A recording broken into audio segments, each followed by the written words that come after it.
여러분, 저번 시간에 저희가 바벨탑 사건을 통해서 하나님이 주신 지혜와 자연 환경을 통해 사람들이 불신과 교만의 탑을 쌓은 것을 보았습니다.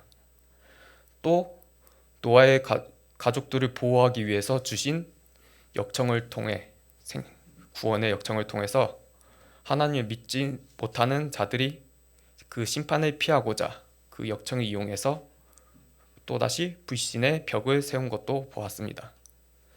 사실 하나님이 세상을 다스리라고 우리에게 주신 이 귀한 것은 주신 귀한 지혜이자 축복이었습니다. 치유로부터 가족을 보호하고 추위부터 보호하고 맹수의 식격으로부터 공동체를 지켜주신 귀한 생명의 도구였죠. 하나님이 주신 축복과 사명을 온전히 사용하지 못했던 인간의 불안과 불신 그리고 교만이 의해서 바벨탑이 지어졌던 것입니다. 그 바벨탑의 핵심은 바로 흩어짐을 면하는 것이었습니다. 그들은 하나님의 말씀을 거부하고 스스로 옳다고 믿으며 한 곳에 모이고 벽을 쌓고 고립의 선언을 하였습니다. 그런데 성도 여러분, 변화를 거부하고 울타리 안에 머물며 이 불안한 안주함의 본능은 오늘날 우리에게도 있고 또한 초대 예루살렘 교회의 모습에도 여전했습니다. 분명히 주님은 사도행전 1장 8절을 통해 1장 8절은 다들 아시는 구절로 제가 읽도록 하겠습니다. 1절을 통해 땅끝까지 이르러 내 증인이 되리라 하시는 지상명령을 주셨지만 사도행전 1장부터 7장까지의 기록을 보면 사도와 수많은 그리스도인들은 단 한 번도 예루살렘의 경계에 벗어난 모습을 보이지 않았습니다. 혹시나 그들이 우리끼리 떡을 떼며 나누며 이 공동체의 안락함이 그리고 이 성전의 익숙함과 편리함이 이곳에 매료되어서 성벽 너머에 있는 이방인들에 대한 복음 전파에 대해 잊어버렸던 것이 아닐까요? 그렇다면 하나님은 예루살렘이라는 성전 안에 안주하려던 그들에게 고립을 어떻게 깨뜨렸을까요? 오늘 본문은 그 견고한 안주의 담장에 첫 번째 거대한 균열을 낸 한 사람이 있습니다. 본문에 등장하는 스데반이라는 사람은 기독교 역사에 따르면 최초의 순교자로 기록된 사람입니다. 최초의 순교자는 영광스러운 명칭일 수도 있지만 엄청 무거운 호칭이기도 할 겁니다. 그는 예수님의 12제자도 아니었고 성경 앞부분에 계속 이름이 오르내리던 사람도 아닌 그냥 평범한 평신도였습니다. 하지만 그는 예수님을 향한 믿음과 열정을 통해서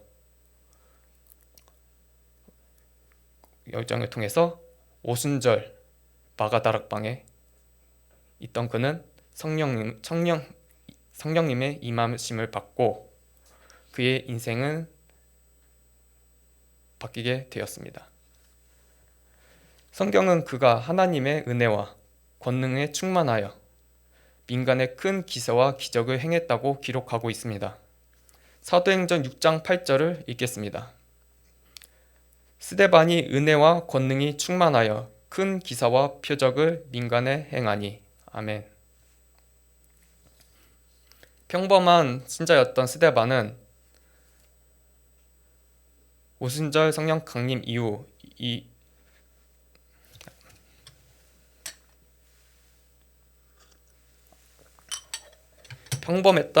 평범한 신자였던 스데반을 통해 나타났던 이 기적들은 오순절 성령 강림 이후 복음이 더 이상 사도들만의 전유물이 아님을 선포하는 거룩한 서막이었습니다.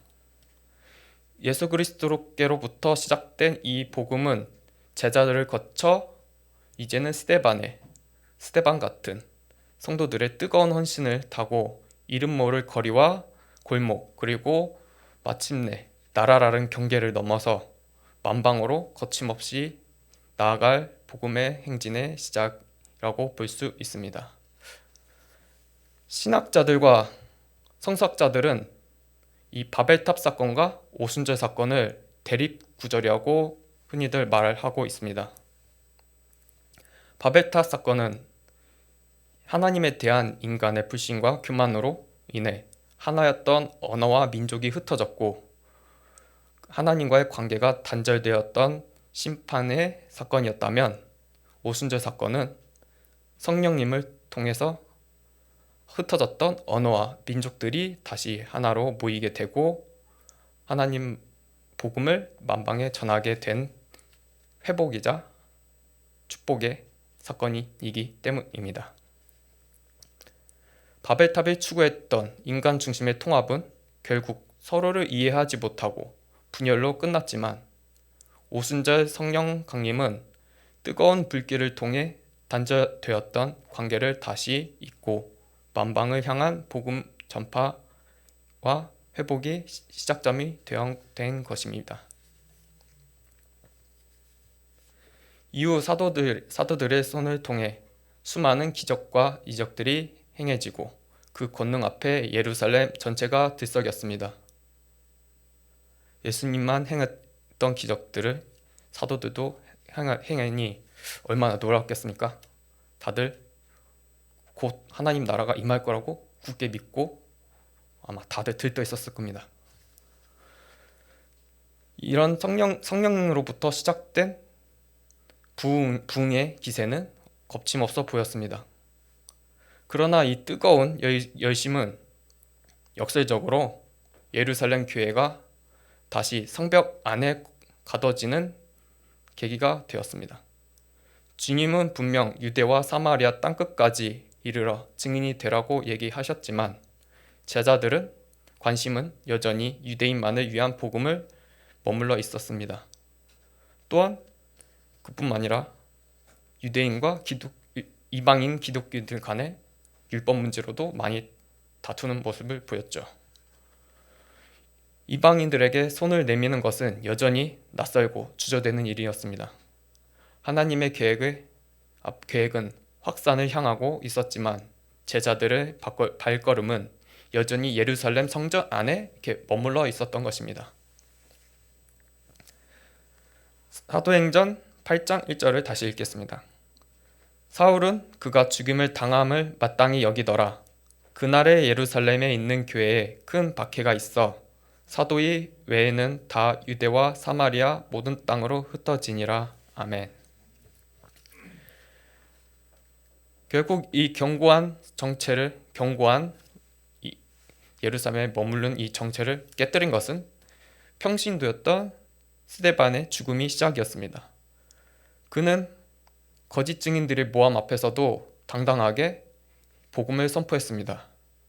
하지만 그런 그 모습에 분노한 종교 지도자들은 그를 성 밖으로 끌어내어 죽음에 이르게 만들었습니다. 그런 중에도 스데반은 자기를 죽음에 이르게 하는 자들을 향해 하나님께 기도를 드렸습니다. 그의 죄를 저들에게 돌리지 말게 해달라고 말이죠. 성도들에게 스데반의 죽음은 감당하기 힘든 슬픔이자 충격이었을 것입니다. 하지만 그들은 비탄에 잠겨있을 시간이 없었습니다. 바로 여기서 보다시피 사울이 예루살렘에 있는 교회의 박해가 시작되었습니다.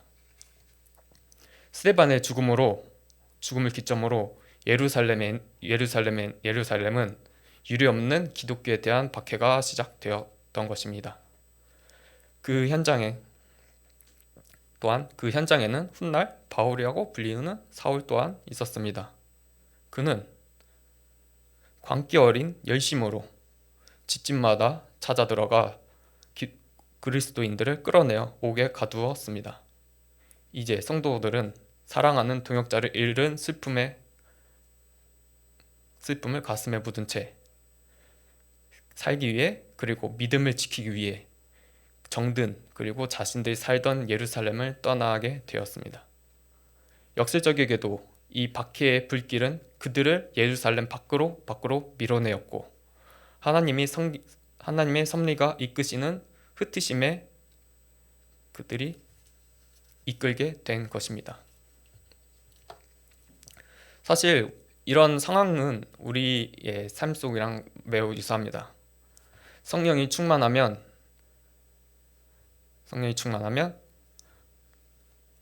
주일 성수 열심히 하게 되는 그런 결심도 생기게 되고, 또한 마음이 넉넉해지면 괜히 내가 없어도 다른 사람들한테 베풀고 나눠주고, 그리고 기도도 열심히 하게 되고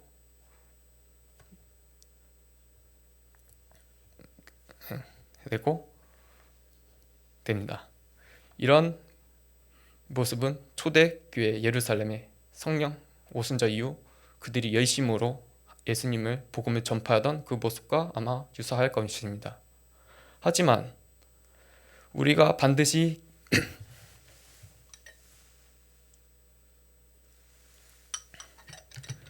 우리가 경계할 지점은 바로 여기에 있습니다. 이 뜨거운 열정과 열심이 우리들만의 잔치로 끝날 때 우리는 자신도 모르는 사이에 이 편안과 안락함이라는 달콤한 덫에 빠져들게 됩니다.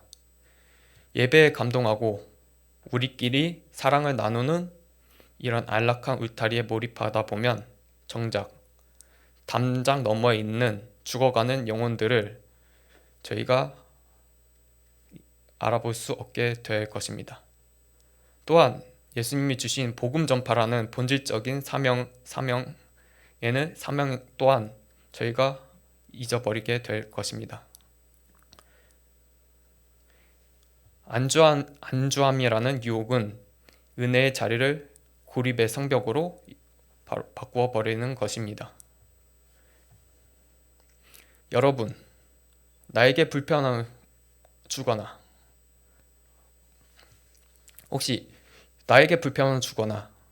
아니면 나의 마음에 들지 않는 사람이 있다면 혹시 어떻게 하십니까? 보통은 그 사람에 대해 신경을 쓰지 않고 생각도 하지 않죠. 마주치지 않으려고 합니다. 그러면 나 마주칠 일도 없고 공통된 사항도 없고 공감할 일도 없기 때문에 되게 큰 일은 일어나지 않습니다. 하지만 사소한 거 하나, 별것도 아닙니다. 그냥 그 사람의 말투가 좀 마음에 안 들다, 아니면 습관 하나가 마음에 안 든다, 아니면 그냥 행동 하나가 마음에 안 든다, 이런 사람이 있는데 그런 사람을 매일매일 마주치고 매일매일 맞닥뜨리게 된다면 아마 이 사소한 불편함은 큰 갈등으로 번져질 것입니다. 당시 유대교와 기독교의 관계도 이와 마찬가지였습니다. 유대교라는 거대한 뿌리에서 나온 그들 입장에서 보자면 나세렛파라는 사람들은 유대인들에게는 완전히 남도 아니었고, 그렇다고도 여전히 가까운 가족도 아니었습니다. 그들은 예루살렘이란 울타리 안에서 여전히 머무르고 있었기 때문입니다. 성도 여러분, 베드로와 요한을 한번 생각해 봅시다. 예수님이 부활하시고 강력한 성령의 역사를 경험한 사도들이었지만 그들은 여전히 유대인이었고 유대 율법에 따라 정해진 시간에 기도를 마쳐 성전에 올랐습니다. 또한 성경은 그들이 날마다 마음을 같이하여 성전에 모이기를 힘썼다고 기록하며 예루살렘 성전은 여전히 그들의 삶과 신앙의 일부분이었음을 보여주고 있습니다. 당시 신자들에게 교회란 성전 밖에 세워진 건물이 아니었습니다. 막 복음이 전파가 되던 시기에는 오늘날 같이 화려한 교회나 체계적인 조직이 어디 있었겠습니까? 지금은 전 세계 어디를 가나 없는 곳도 있긴 하지만 전 세계 어디를 가나 교회가 있고 목회자들이 있습니다. 수많은 교회들이 전 세계 어디에나 있죠.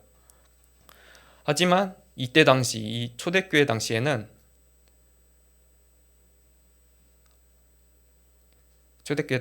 완전히 다른 상황이었습니다. 따라서 그들은 자연스럽고 자신들에게 가장 익숙한 예루살렘 성전에서 예배를 드렸을 것입니다. 또한 그렇습니다.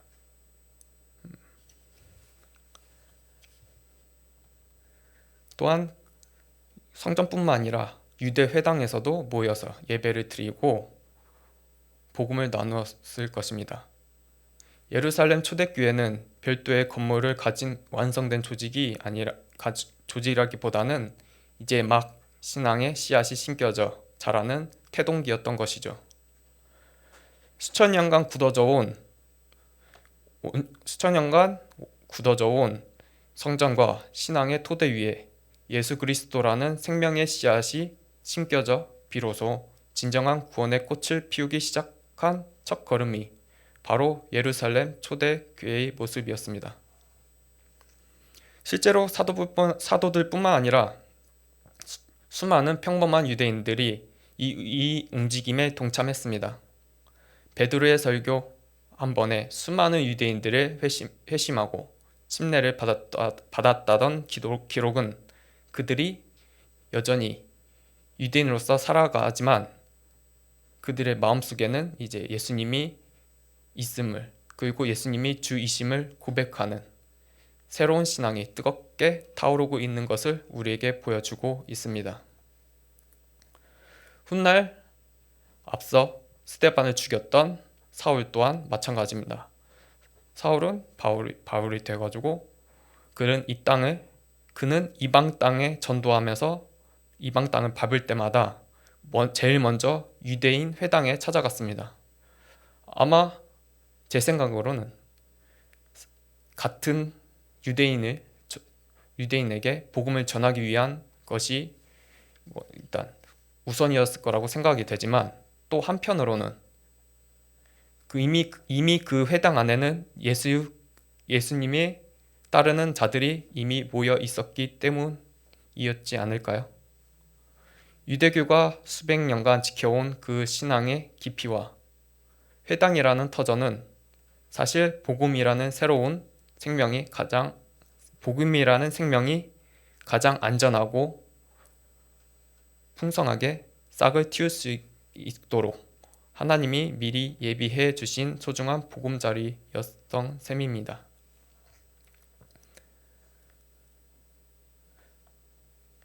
당시 유대 사회는 이들을 전혀 우리 이들을 전혀 다른 종교가 아니라 같은 뿌리에서 나왔지만 무언가 결이 다른 낯선 가족처럼 처음엔 여겼습니다. 하지만 예수가 진짜 메시아인가? 라는 근본적인 질문에 이 불편한 동거는 결국 균열을 일으켰던 것입니다. 유대교 기득권층에게는 기독교는 자신들의 견고한 시스템 안에서 이 근본을 뒤흔드는 불온한 세력이었기 때문입니다. 이 갈등의 임계점이 터진 것은 바로 스데반의 순교였고, 오늘 우리가 읽는 본문입니다. 사도행전 8장 4절을 다시 읽겠습니다. 그 흩어진 사람들이 두루 다니며 말씀을 전할세. 아멘. 성도 여러분, 그래서 오늘 본문 사도행전 1장에서 8절은 단순한 박해에 대한 기록이 아닙니다. 이것은 예루살렘이라는 고립된 성벽을 허물고 우리를 향한 하나님의 역사가 마침내 시작하게 된 전환점입니다. 인간의 눈에는 교회가 무너지는 매우 충격적이고 무서운 사건이었을지 모르나 하나님의 입장에서는 이것은 세계를 향한 복음의 출발 신호였습니다. 예루살렘이라는 성전이 존재하는 한 성도들의 마음은 항상 그 안락한 울타리에 갇혀 있을 수밖에 없었기에 이제 하나님은 그 견고한 성벽을 흔드시며 복음의 질주를 시작하셨던 것입니다.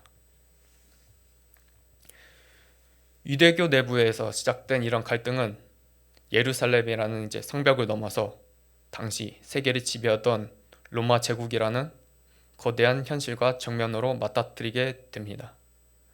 유대교의 한 분파로 여겨졌던 초기 기독교는 시간이 흐를수록 그 경계를 넘고 전 세계로 퍼져나가며 로마 전역으로 확산되었고, 그 과정에서 결국 로마 제국이 구축해놓은 견고한 사회 질서와 부딪히게 됩니다.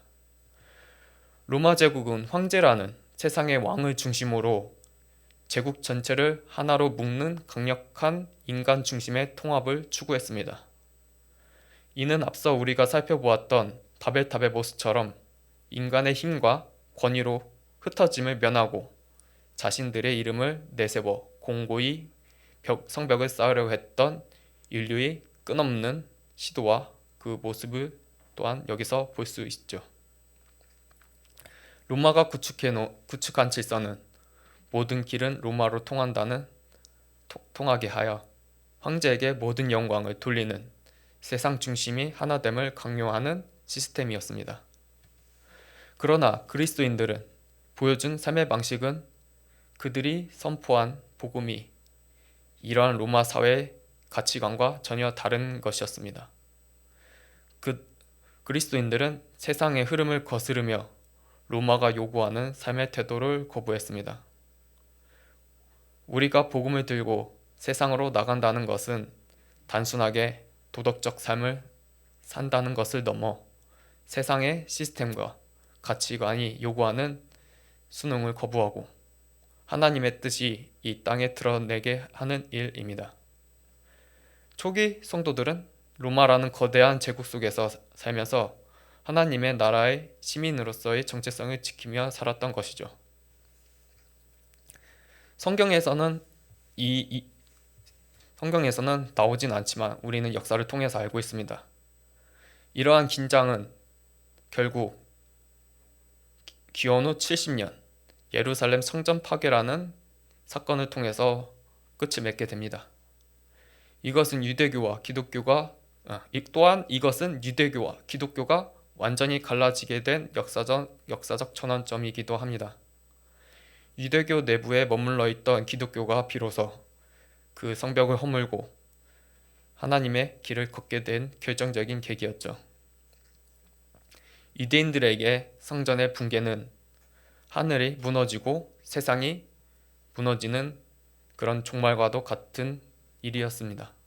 하지만 기독교인들에게도 큰 충격으로 다가왔을 것이지만 역설적이게도 물리적인 건물에 갇혀있던 복음이 전 세계로 나오게 된 해방이 되었습니다. 예수님께서는 이미 바리새인들에게 이와 같은 말씀을 하셨습니다. 누가복음 17장 20절에서 21절 제가 읽겠습니다. 바리새인들이 하나님의 나라가 어느 때에나 임하니까 묻거늘 예수께서 대답하여 가라사대 하나님의 나라는 볼 수 있게 임하는 것이 아니요 또 여기 있다 저기 있다고도 못하리니 하나님 나라는 너희 안에 있느니라. 아멘. 하나님 나라는 화려한 벽돌로 차곡차곡 쌓은 웅장한 건물이 아닙니다. 주님의 통치를 인정하고 따르는 우리 마음과 공동체 속에 있습니다. 예루살렘이라는 물리적인 공간이 파괴되고 나서야 성도들은 비로소 성전 밖 이방인들에게 눈을 돌리기 시작했습니다. 성도 여러분, 이 물리적인 예루살렘이란 성전이 무너진 것처럼 자신의 삶 속에서도 그 누구보다 굳건하게 쌓아 올렸던 자신만의 성전이 무너졌던 큰 충격을 경험했던 대표적인 인물이 바로 여기에 있습니다. 바로 바울입니다. 그는 율법을 통해서 가장 높은 자기만의 성전을 쌓아 올렸습니다. 앞서 우리가 살펴본 누가복음 17장에서처럼 예수님께서 하나님 나라가 어느 때 임하나이까라고 물었던 바, 아, 바울은 다시 할게요. 바울은 앞서 우리가 살펴본 누가복음 17장 예수님께서 하나님 나라가 어느 때 임하나이까 하고 물었던 바리새인 중 한 명이었습니다. 바리새인들은 율법을 매우 중요하게 여기고 말씀도 열심히 읽고 기도도 열심히 한다고 자부하는 그런 사람들이었습니다. 바울 역시 철저한 바리새인이었습니다. 그는 하나님 나라가 눈에 보이는 화려한 성전과 규격화된 율법의 벽돌로만 이해가 되었던 자였습니다. 오늘 본문 1절 그가 스데반의 죽음을 당을 마땅히 여겼다고 증언합니다. 증언하였다고 얘기했지만 사실상 스데반의 죽음에 거의 큰 영향을 끼쳤기도 합니다. 사울에게 있어 스데반을 제거하는 일은 자신의 평생 바쳐 쌓아온 신념, 자기의라는 견고한 성전을 지켜내기 위한 몸부림이었습니다. 하지만 그 거만한 성벽은 다메섹 도상 강렬한 빛 앞에서 산산조각 나 버렸습니다. 내가 쌓아 올린 안주한 성벽이 무너질 때 비로소 하나님의 사명이 시작되는 것입니다. 성도 여러분, 우리는 왜 그토록 모이는 것을 집착할까요? 저희는 그렇지 않습니까? 혼자 있는 것보다 모여 같이 얘기를 나누고 같이 함께하는 것을 누구나 다 좋아합니다. 그것은 바로 우리가 혹은 내 자신이 이 상황을 통제할 수 있다고 느끼기 때문입니다. 내 계획대로 돌아가는 익숙한 공간, 내 목소리가 통하는 공동체, 내가 예측할 수 있는 인간관계 안에서 우리는 안전함이라는 벽돌로 자신만의 성전을 쌓아 올리고 있습니다. 이 정도면 내 신앙생활이 견고해라는 그런 자부심으로 그 성벽 안에 안주할 때 우리는 사실상 하나님이 우리의 주권자가 아닌 나를 믿고 내가 스스로 나를 통제한다는 그런 우상을 섬기고 있지 않을까요? 예루살렘 교회도 그랬습니다. 부흥의 은혜를 누리며 성전 안에 머물러 있는 것은 그들이 통제할 수 있는 가장 달콤한 영역이었을 것입니다. 그러나 우리는 우리가 통제할 수 없는 사마리아와 땅끝까지 가라고 그러나 하나님은 우리에게 말씀하셨습니다. 사마리아 땅끝까지 가라고 말이죠. 그것은 우리가 통제할 수 없는 상황입니다. 하나님이 주신 것이죠. 내가 주인이 되어 쌓아온 성전에 존재하는 한 하나님의 통치가 임하는 진짜 하나님의 나라는 확장될 수 없습니다. 그래서 하나님은 우리의 통제권이라는 가짜 성전을 무너뜨리길 원하십니다. 우리는 내 삶의 모든 것이 내 손 안에 있어야 편합니다. 안심합니다. 그리고 행복함을 느끼죠. 직장, 가정, 자녀, 그리고 건강. 이 모든 것은 내 방식대로 제어하려 하며 통제의 성벽을 높이 쌓아 올리고 있습니다. 그러나 하나님은 때때로 우리가 가장 공들여 쌓아 올린 성벽을 흔들고 계십니다. 내 힘으로 도저히 해결할 수 없는 문제 앞에 무너짐을 경험하게 하십니다. 왜 그럴까요?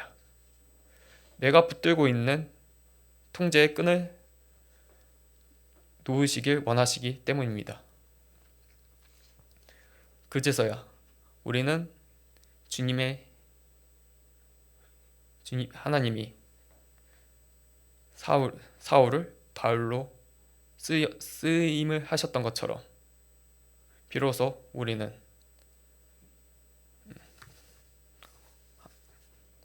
우리의 통제가 아닌 하나님의 사명이 시작되는 것입니다.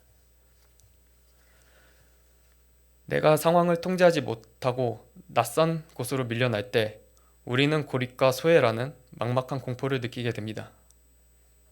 그러나 성도 여러분, 우리는 오순절 성령 강림을 통해 회복된 자들입니다. 바벨탑의 흩어짐이 아닌 우리는 성령님을 통해서 회복되고 세계 만방으로 복음을 전파하라는 사명을 받은 자들입니다. 내 곁에 함께 인도하시는 성령님을 의지할 때 흩어짐이라는 공포는 비로소 하나님의 살아계심이라는 기쁨으로 바뀌게 될 것입니다. 또한 교회는 모임 자체가 목적이 아닙니다. 예배는 종착지가 아닌 출발선입니다. 우리는 예배를 마치고 집으로 돌아가는 것이 아니라 세상으로 파송되는 것이십니다. 복음은 결코 예배당의 높은 벽 안에 갇혀 있을 수 없습니다. 하나님 나라는 화려한 예배당이나 안에 머무는 것이 아니라 우리가 발을 딛고 살아가는 일터, 학교, 그리고 가정이라는 치열한 세상 속에서 비로소 완성됩니다. 교회가 영적 에너지를 공급받는 충전소라면 세상은 그 에너지를 태워서 하나님의 통치를 증명해야 될 진짜 사역지인 것입니다. 진정한 예배는 교회 문을 열고 나가는 그 순간부터 시작됨임을 우리는 잊지 말아야 될 것입니다. 하나님은 결코 우리를 우리만의 성 안에 가두지 않으셨습니다. 우리가 쌓아 올린 익숙함의 벽을 허무시고 우리를 가장 낮은 곳, 세상의 가장 치열한 삶 속에서 우리를 보내셨습니다. 그 무너짐의 자리에 비로소 우리는 나를 의지하는 법을 버리고 하나님을 붙잡는 법을 배웁시다. 성전은 무너졌습니다. 내가 쌓은 성벽은 더 이상 안전지대가 아닙니다. 이제 우리는 그 무너진 성벽을 딛고 세상에 흩어질 차례입니다. 하나님은 우리를 단순히 보호하기 위해 모이지 않으셨습니다. 세상을 살리기 위해 우리를 흩으셨습니다. 두려워하지 마십시오. 성령님이 함께 하십니다. 이럴 때야말로 우리는 하나님께 더욱 의지해야 할 것입니다. 무너진 성벽 너머 흩어짐으로 완성되는 사명을 감당하는 저와 여러분이 되시기를 주님의 이름으로 축원합니다. 아멘. 네, 기도하겠습니다.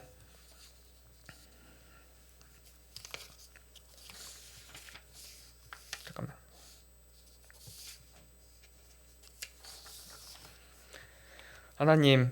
하나님은 우리를 교회 건물 안에 거두시는 분이 아니라 온 세상에 복음을 전하기 위해 우리를 부르셨음을 고백합니다. 우리가 그동안 얼마나 우리끼리의 안락함에 취해 담장 너머에 죽어가는 영혼들을 외면해왔는지 회개합니다. 나를 만드신 분이 하나님을 고백하는 우리가 정작 세상 속에서는 하나님이 주인이 되심을 숨기고 내 이름을 새긴 벽돌만 높이 쌓아왔음을 용서해주세요.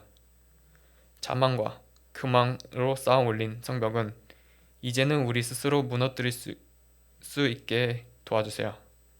주님께서 우리를 흩뿌리실 때 거부하거나 두려워하지 않고 복음의 씨앗이 되어 세상 곳곳으로 담대히 날아가는 우리가 되게 해주심을 감사드립니다.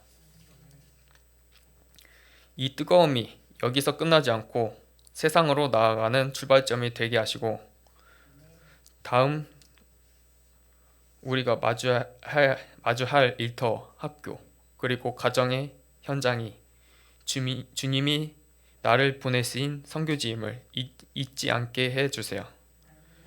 내 이름을 증명하려 애쓰는 삶을 멈추고 나를 통해 주님의 사랑과 복음을 전할 수 있는 다리가 되었음을 고백합니다. 우리 주 예수 그리스도의 이름으로 기도드립니다. 아멘.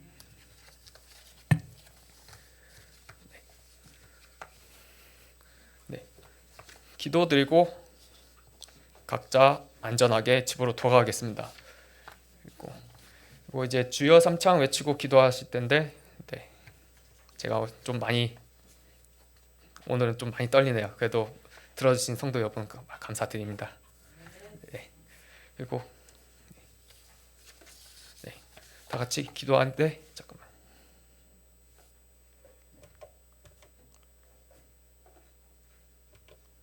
네.